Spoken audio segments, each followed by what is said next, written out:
Hi guys, welcome to the channel the happier you. कल ही मैंने एक बुक ख़त्म करी थी। बुक का नाम है मेटामॉर्फोसिस बाय फ्रांस कैफका। ठीक है। अब कैफका अपने आप में एक बहुत बड़ा नाम है। राइटिंग के वर्ल्ड में बहुत बड़े राइटर माने जाते हैं कैफका। अब जो स्टोरी थी वो मुझे बहुत ज़्यादा पसंद आई। बहुत स्ट्रॉन्ग बुक है, बहुत स्ट्रॉन्ग मैसेज है।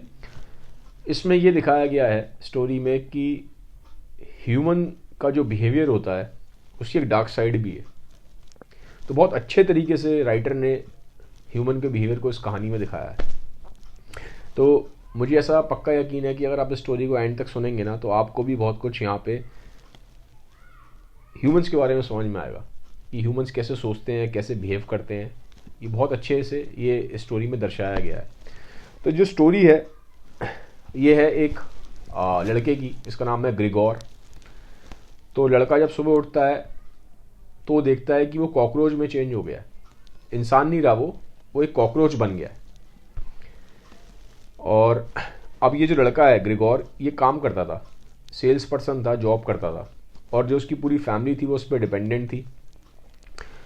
और ये इन जनरल अपनी जॉब को पसंद नहीं करता। इसको मजबूरी में काम करना पड़ रहा है क्योंकि जो उसकी पूरी फैमिली है वो उस पर डिपेंडेंट है और डेट में है, कर्जे में डूबी हुई है पूरी फैमिली उसकी। तो अब जब ये कॉकरोच बन जाता है तो सुबह उठ के फिर ये सोचता है कि अब मैं जॉब कैसे करने जाऊंगा। अपनी परेशानियों के बारे में सोचता है कि पूरी फैमिली मेरे पे डिपेंडेंट है, अब मैं कॉकरोच बन गया हूँ, अब मैं कैसे जॉब करूँगा, क्या होगा। ठीक है, ये सब सोच रहा होता है। तो उसको ध्यान आता है कि अरे यार, उसकी ट्रेन लेट हो गई, जो कन्वेंस था लेट हो गई जिसके थ्रू वो ऑफिस जाता था। तो उसकी जो मदर होती है, जो उसकी सिस्टर होती है, जो उसके फादर होते हैं, तो कंटिन्यूसली उसको दरवाज़ा खटकाते रहते हैं कि बाहर आओ बाहर आओ, तुम्हें जॉब पे जाना है, तुम जॉब पे क्यों नहीं गए, तबीयत ठीक है, ये है वो है, इस तरह से। तो कुछ देर बीत जाती है, वो अपने ख्यालों में खोया होता है, परेशान हो रहा होता है अपने आप से कि मैं कैसे कॉकरोच में चेंज हो गया हूँ। फिर थोड़ी देर में जो उसका ऑफिस का बॉस होता है वो भी घर पे आ जाता है। वो फिर उसको दरवाजे के बाहर खड़ा होकर सुनाना शुरू कर देता है, तुम ऑफिस नहीं आए, तुम ठीक से काम नहीं करते, तुम ये हो, तुम वो हो। तो जो अंदर वो होता है ना ग्रिगोर, तो ग्रिगोर सोच रहा होता है, अंदर कॉकरोच बना हुआ है और सोचता है कि क्या अजीब सी दुनिया है। मैं थोड़ा सा लेट क्या हो गया, 1-2 घंटे काम के लिए, इन सब ने आफत मचा दी। घर वालों ने भी परेशान कर दिया और मेरा जो बॉस है वो घर तक चला चला आ गया, जबकि सिर्फ मैं 2 घंटे लेट हुआ हूँ। तो इतनी कोई बड़ी बात तो नहीं हो गई। अब फिर कहानी ऐसे आगे चलती है। शुरू में फिर जब वो दरवाज़ा खोल देता है, कुछ टाइम बाद आके, दरवाज़ा उसने बंद किया होता है अंदर से, ग्रिगोर ने दरवाज़ा खोल देता है। घर वाले उसको देखते हैं, उसका बॉस भी देखता है, तो परेशान हो जाते हैं कि यार ये क्या, तो कॉकरोच बन गया है। ठीक है, तो माँ बाप रोना शुरू कर देते हैं। उसकी बहन भी होती है, सिस्टर होती है, उसका नाम होता है ग्रिट। तो जो ग्रिट सिस्टर होती है वो भी काफ़ी परेशान होती है। मतलब घर वाले बहुत ज़्यादा एकदम से ना, आप सोचो ना, एक बंदा एकदम से कॉकरोच बन जाए तो घर वाले सारे एकदम सरप्राइज हो जाते हैं, रोना पिटना स्टार्ट हो जाता है। और जो बॉस होता है वो तो डर के मारे भाग जाता है, घर ही छोड़ के चला जाता है। अब फिर धीमे धीमे फैमिली वाले इस चीज़ से एडजस्ट कर जाते हैं। शुरू शुरू में तो उसका बहुत ध्यान रखते हैं। ठीक है, थोड़ा बहुत उसकी सिस्टर ध्यान रखती है, मेनली उसका ग्रिट। उसको ब्रेड देती है, उसको दूध देती है, लेकिन अब वो दूध और ब्रेड खा ही नहीं पाता। पहले तो उसको बहुत पसंद था जब वो ह्यूमन था, लेकिन अब जब वो कॉकरोच बन गया है तो उसको, कॉकरोच का तो खाना अलग होता है ना, इंसेक्ट है वो, तो उसको वो खाना समझ में नहीं आता। तो अब ये कहानी में ना धीमे धीमे कहानी आगे बढ़ती है। तो ये दिखाया गया कि शुरू में तो घर वाले बहुत ध्यान देते हैं उसका, लेकिन बाद में ना उसके घर वाले उसको ध्यान देना छोड़ देते हैं। उसको ऐसी, जैसे वो कीड़ा होता है ना, कीड़े की तरह, कीड़े मकोड़े जैसा जीवन जीना पड़ता है। उसको घर के साइड में रख देते हैं, एक कमरा होता है उसका, उसमें बंद कर देते हैं और उस पर बिल्कुल ध्यान नहीं देते। धीमे धीमे उसको खाना देना ही बंद कर देते हैं। कोई मतलब नहीं है कि वो जिंदा है, कि वो है भी कि नहीं है। ठीक है। अब क्या होता है, क्योंकि फाइनेंशियल क्रंच होता है, अब वो तो काम कर नहीं सकता, वो तो कॉकरोच बन गया है। तो धीमे धीमे फिर उसके घर वाले काम करना स्टार्ट करते हैं। फादर मदर थोड़े एजेड होते हैं, लेकिन वो कहते हैं चलो अब काम तो करना ही पड़ेगा, मजबूरी है, क्या करें। काम करते हैं, थके रहते हैं, इरिटेट रहते हैं। ठीक है, अपने लड़के को तो भूल ही जाते हैं, जो कॉकरोच बन गया था ग्रिगोर, उसको भूल जाते हैं क्योंकि काम से इतना ज़्यादा परेशान हो जाते हैं, एग्जॉस्टेड हो जाते हैं। और जो अंदर ग्रिगोर होता है कमरे में, वो अंदर पड़ा रहता है, पूरे दिन अकेला पड़ा रहता है। तो वो सोचता है कि मैं ठीक हो जाऊँगा, फिर मैं काम करूँगा। अपने आप को कोसता भी है कि अब मैं काम नहीं कर पा रहा, फैमिली मेरी मेरे पे डिपेंडेंट है। और अपने पेरेंट्स को जब वो देखता है कि बहुत एग्जॉस्टेड रहते हैं, उसकी बहन भी परेशान रहती है, इरिटेटेड रहती है। ठीक है, तो उसको ना अपने ऊपर बड़ा वो आता है, सेल्फ पिटी टाइप की फीलिंग आती है। लेकिन मजबूर है, कुछ कर नहीं सकता क्योंकि कॉकरोच बन गया है। तो वो बिहेवियर ऑब्जर्व करता रहता है घर वालों का। अब विद टाइम घर वालों का बिहेवियर चेंज होना स्टार्ट हो जाता है। अब उसको प्यार व्यार नहीं करते, उसको टेकन फॉर ग्रांटेड लेते हैं। अब पैसे की कमी होती है तो स्टोरी में आगे जाके क्या होता है, घर वाले किराएदार रख लेते हैं, ठीक है, कुछ टेनेंट्स रख लेते हैं क्योंकि पैसे की कमी है, और उन टेनेंट्स को मालूम नहीं होता कि जो उनका लड़का है ग्रिगोर वो कॉकरोच में चेंज हो गया है, ठीक है। वो घर पर जो टेनेंट्स होते हैं वो ग्रिगोर के बारे में पता नहीं होता। तो एक दिन टेनेंट्स खाना खा रहे होते हैं, डिनर कर रहे होते हैं, डिनर टेबल पे घर में ही सब बैठे होते हैं, एकदम से ना ग्रिगोर बाहर आ जाता है, क्योंकि जो सिस्टर होती है उसकी ग्रिट वो बजा रही होती है गिटार टाइप का। तो क्योंकि वो म्यूज़िक लवर था ग्रिगोर, बॉडी उसकी कॉकरोच की है लेकिन जो उसके इमोशंस हैं, जो उसका थॉट प्रोसेस है वो अभी भी इंसानों वाला ही है। वो अपनी बहन की आवाज़ सुनता है कि उसको म्यूज़िक से प्यार था, गिटार बजा रही होती है, वो आ जाता है पास। और जो टेनेंट्स होते हैं वो तो उसके म्यूज़िक को लाइक नहीं करते, ग्रेट के म्यूज़िक को, वो बोल देते हैं क्या बोरिंग सा म्यूज़िक है, उनको समझ में नहीं आता म्यूज़िक। लेकिन जो कॉकरोच होता है, जो ग्रिगोर है, उसे म्यूज़िक बहुत अट्रैक्ट करता है। तो ये दिखाया गया एक तरीके से कि वो कॉकरोच की बॉडी में होते हुए भी वो म्यूज़िक से और ह्यूमन इमोशन से, इन चीज़ों से ज़्यादा फैमिलियर है, वो ज़्यादा उन चीज़ों से कनेक्ट कर पा रहा है रेदर देन उन लोगों के जिनके पास अभी ह्यूमन बॉडी है लेकिन फिर भी वो ह्यूमन म्यूज़िक और ह्यूमन इमोशंस को समझ नहीं पा रहे, ठीक है। अब फिर जैसे ही वो देखते हैं टेनेंट्स की ये कॉकरोच आ गया, ग्रिगोर है और लड़का है इनका है, तो वो घबरा जाते हैं और वो कहते हैं कि अब हम रेंट नहीं देंगे आपका, ये तो आपके घर में लड़का आपका कॉकरोच है, हम आपने हमें बताया ही नहीं, इस तरह की ऐसी जगह पे हम रहेंगे, बेकार जगह हम नहीं रहेंगे, और हम अब आपका रेंट भी नहीं देंगे। जैसे ये सब बात सुनते हैं घर वाले, उसके फादर मदर और उसकी सिस्टर, तो वो एकदम से सरप्राइज हो जाते हैं, हैरान हो जाते हैं, और फिर ना क्या होता है, उसको कोसना शुरू कर देते हैं अपने लड़के को कि तू कॉकरोच है, तूने हमारी ज़िंदगी बर्बाद कर दी, ये कर दी, वो कर दी। जो उसकी सिस्टर होती है ग्रिट, वो कहती है कि ये मेरा भाई नहीं हो सकता ग्रिगोर, क्योंकि अगर ये मेरा भाई होता ना और ये कॉकरोच बन भी गया है तो ये हमारे बारे में कुछ केयर करता, हमारी ज़िंदगी नरक नहीं करता, और हमारा इसको घर छोड़ के अभी तक चले जाना चाहिए था। अगर सच में मेरा भाई होता तो हमारी ज़िंदगी नरक नहीं बनाता, इसने तो हमारी ज़िंदगी नरक बना दी है। काम भी हमें खुद करना पड़ता है, टेनेंट आए हैं वो भी घर छोड़ के जा रहे हैं, अब हमारा काम कैसे चलेगा, जीते जी ज़िंदगी वही नरक हो गई। तो ये सुन के ना उसको बड़ी फीलिंग हर्ट हो जाती है।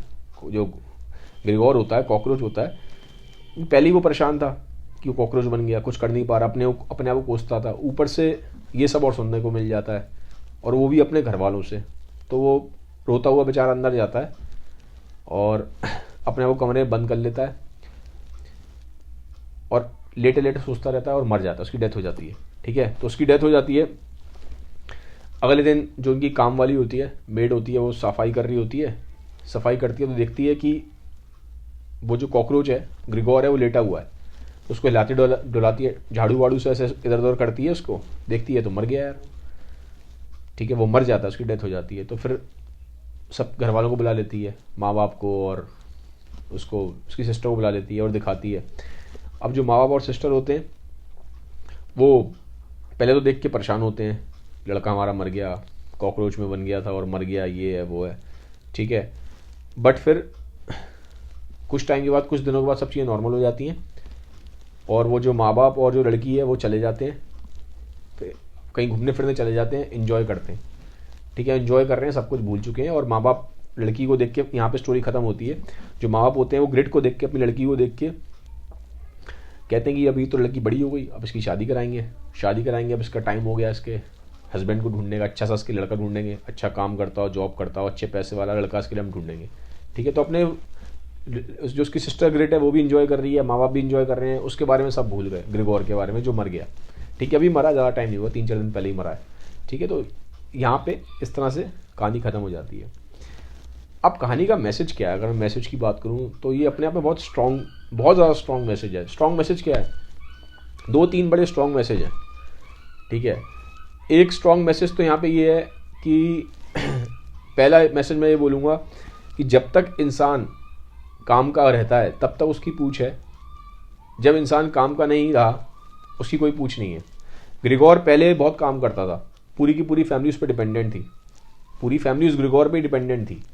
काम करता है, सब उसको पूछते थे, सोसाइटी में उसका बहुत नाम था, हर बंदा उसको पूछता था, माँ बाप भी पूछते थे, बहन भी पूछती थी। लेकिन जैसे ही लगा कि अब वो किसी काम का नहीं है, वो बेकार हो गया, कॉकरोच बन गया, फाइनेंशियली बेकार हो गया, एक तरीके से मैं बोलूँ, जब वो फाइनेंशियली बेकार हो गया, कुछ काम नहीं कर सकता, तो सबने उसको पूछना बंद कर दिया और धीमे धीमे उसकी डेथ हो गई। तो पहला मैसेज तो ये है कि जब तक इंसान काम का है, जब तक कुछ काम के हैं हम, स्पेशली जब हम काम की बात करें तो फाइनेंशियली अगर हम यूज़फुल हैं तभी तक हमारी पूछ है, अदरवाइज हमारी पूछ नहीं है। ठीक है, तो पहला तो एक स्ट्रॉन्ग मैसेज ये दिखाया है। सेकंड ये दिखाया है इसने, एक डार्क साइड ये दिखाई है कि जो हमारे बहुत हद तक जो रिलेशंस भी हैं, ह्यूमन रिलेशंस भी हैं, वो भी बहुत सेल्फिश हैं। ठीक है, हमारे जो ह्यूमन रिलेशंस हैं वो बहुत सेल्फिश हैं।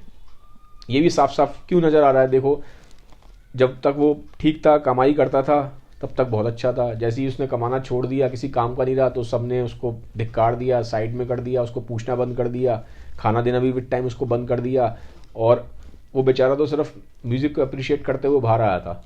ठीक है, लेकिन उसके बारे में भी क्या हुआ, म्यूज़िक को अप्रिशिएट करता हुआ बाहर आया था ना वो अपनी सिस्टर के लिए, लेकिन उसको उल्टा सीधा कह के, उसको अब्यूज़ करके बेचारे को बिल्कुल ही मरने के लिए छोड़ दिया।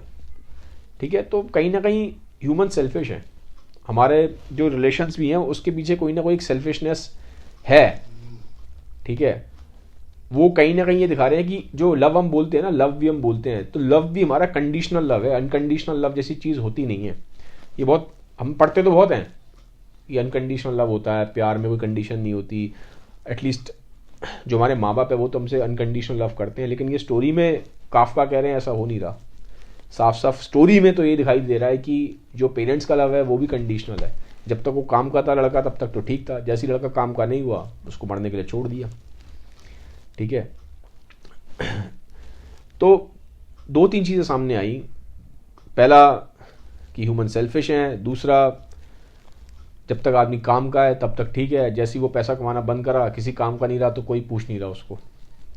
ठीक है, और थर्ड यहाँ पे ये दिखाया गया कि बहुत सारे ह्यूमंस होते हुए भी ह्यूमन जैसा इमोशन दिखाते नहीं हैं। और ये स्टोरी में कब मालूम पड़ा, एक तो जब म्यूज़िक को उसने अप्रिशिएट किया। म्यूज़िक एक बहुत बड़ी चीज़ होती है, इट्स एन आर्ट। ठीक है, तो वो आर्ट को अप्रिशिएट कौन करता है, जिस ह्यूमंस के अंदर सेंसिटिविटी होगी, जिस ह्यूमन के अंदर कोई इमोशन होगा, वही आर्ट को समझ पाएगा।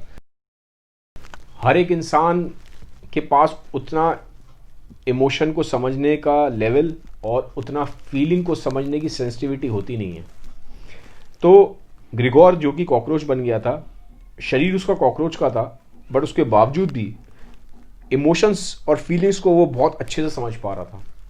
क्योंकि जब उसकी सिस्टर गिटार बजाती है ना, तो टेनेंट्स को समझ में नहीं आता म्यूज़िक, वही जाके उस म्यूज़िक को अप्रिशिएट करता है और इन्जॉय करता है। तो कहने का मतलब ये है, राइटर ने यहाँ पे ये बताया है कि बहुत लोग दुनिया में ह्यूमंस होते हुए भी उनके अंदर ह्यूमन जैसे इमोशंस और फीलिंग्स नहीं होते। ठीक है, तो सिर्फ हमें लुक्स पे नहीं जाना चाहिए, क्योंकि देखने में वो कॉकरोच लग रहा था। ठीक है, तो कॉकरोच लग रहा है तो कॉकरोच देखने में हमें कैसे लगता है, कॉकरोच अगली से लगता है। बट अगली होने के बावजूद भी उसके अंदर जो दिल था, जो इमोशंस थे, वो बहुत हाई लेवल के थे। ठीक है, तो ये भी एक स्ट्रॉन्ग मैसेज आ रहा है कि सिर्फ हमें लुक्स को देख के जज नहीं करना चाहिए। कई लोगों के चेहरे बहुत खूबसूरत होते हैं, बट दिल अंदर से बहुत खराब होता है। और कई लोग देखने में हो सकता है उतने अच्छे ना हो, लेकिन उनका दिल बहुत सुंदर होता है। ठीक है, तो यहाँ पे मैं बोलूँगा ओवरऑल काफका ने बहुत ही खूबसूरत तरीके से ह्यूमंस की डार्क साइड को प्रेजेंट किया है। जनरली हम क्या सुनते हैं, हम जनरली हमें सुनने को मिलता है कि ये दुनिया बहुत अच्छी है, everybody is very good, unconditional love होता है। लेकिन काफका ने एक अलग ही पिक्चर दिखाई है। काफका ने एक बहुत ही, मैं बोलूँगा, एक रियलिस्टिक और एक बहुत ही डार्क साइड ह्यूमंस की दिखाई है। काफका ने दिखाया है कि इंटरनली ह्यूमन सेल्फिश है, और जो हमारा लव भी है वो किसी ना किसी कंडीशन से जुड़ा हुआ है। ठीक है, और हम कहीं ना कहीं हमेशा अपने बेनिफिट के बारे में पहले सोचते हैं, और इन द एंड भी, जब एंडिंग में भी आप देखोगे तो जो उसके पेरेंट्स होते हैं ना, वो ये सोच रहे होते हैं कि जो उनकी लड़की है अब उसके लिए कोई अच्छा हस्बैंड ढूंढेंगे। अच्छा हस्बैंड क्यों ढूंढेंगे, जो अच्छा कमाता हो, अच्छा पैसे कमाता हो। क्यों? क्योंकि जब वो अच्छा पैसा कमाता होगा तो वो एक तरीके से फिर उनको फाइनेंशियली सपोर्ट कर पाएगा। तो कहीं ना कहीं काफका ये बता रहे हैं कि ह्यूमंस ना पहले अपने बारे में बहुत सोचते हैं, फिर हम किसी और के बारे में सोचते हैं।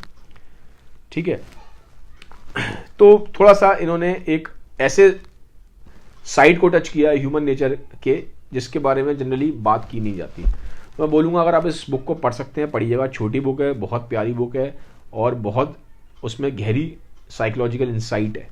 ठीक है, कभी मैं आपको बताऊंगा काफका के बारे में भी, क्योंकि काफका अपने आप में एक बहुत बड़ा नाम है, बहुत ज़बरदस्त राइटर हैं, और जो एक स्कूल ऑफ थॉट था, फिलोसफिकल स्कूल ऑफ थॉट है जिसको हम बोलते हैं एग्जिस्टेंशियलिज्म, काफ़ी फेमस स्कूल ऑफ थॉट है। जब मैं इसके बारे में बताऊंगा ना तो आपको बताऊंगा कि काफका का उस स्कूल ऑफ थॉट में काफ़ी कॉन्ट्रीब्यूशन है। इनफैक्ट मैं अगर आपको बोलूँ तो ये जो कहानी भी काफका ने लिखी है, मेटामॉर्फोसिस, वो लिखी भी इसलिए क्योंकि इनका जो खुद का जो बचपन था, चाइल्डहुड था, उसका इन पे काफ़ी डीप इम्पैक्ट है। ठीक है, तो चाइल्डहुड में जो इनका अपने फादर के साथ रिलेशन था ना, बहुत तक काफका ने इस स्टोरी में दिखाया मेटामॉर्फोसिस में। तो कभी मैं और किसी वीडियो में काफका के बारे में आप थोड़ा सा उनकी लाइफस्टाइल के बारे में, जो उनका चाइल्डहुड था, जो उनका पूरी ज़िंदगी उनकी और किस तरह से उनकी ज़िंदगी बीती है। और सबसे बड़ी जो कमाल की बात है काफका के बारे में वो ये है कि ये एक बहुत ही डिफरेंट टाइप के लवर थे, बहुत ही डिफरेंट टाइप के लवर थे। ठीक है, तो इसके बारे में कभी बात करूंगा काफका की पर्सनैलिटी के बारे में। फिलहाल मैं इस वीडियो को यहीं पे ख़त्म करता हूँ। वीडियो आपको कैसा लगा, आपका क्या ओपिनियन है स्टोरी के बारे में, आपका क्या ओपिनियन है जो ह्यूमन बिहेवियर के को इन्होंने रिफ्लेक्ट किया स्टोरी में, मुझे कमेंट सेक्शन में बताइएगा। Have a nice day, bye bye, take care.